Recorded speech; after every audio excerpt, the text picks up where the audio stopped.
महाराष्ट्रात अवकाळी पाऊस सुरूच आहे। या पावसाचा मोठा फटका राज्याला बसलाय। दरम्यान या पावसाची तीव्रता आता आणखी वाढण्याची शक्यता आहे। पुढील काही दिवस मुसळधार पाऊस पडू शकतो।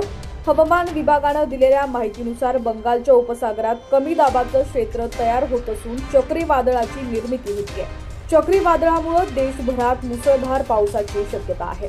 चक्रीवादळाच्या प्रभावामुळे ओडिशा, पश्चिम बंगाल, आंध्र प्रदेश आणि इतर राज्यातील किनारपट्टी प्रदेशात मोठ्या हवामान बदलाची शक्यता आहे।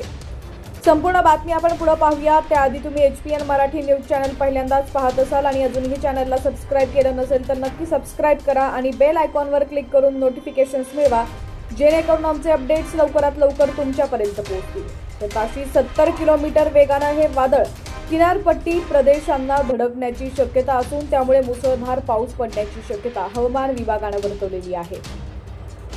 महाराष्ट्राबाबत बोलायचं झाल्यास येत्या 2 ते 3 दिवसात या वादळाचा काही प्रमाणात तडाखा हा राज्याला देखील बसू शकतो।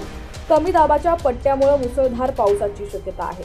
या काळात राज्यात 50 ते 60 किलोमीटर वेगाने वारं वाहू शकतं असा इशारा हवामान विभागाकडून देण्यात आलाय। 2 दिवसांपासून कोकणात मुसळधार पाऊस सुरू आहे।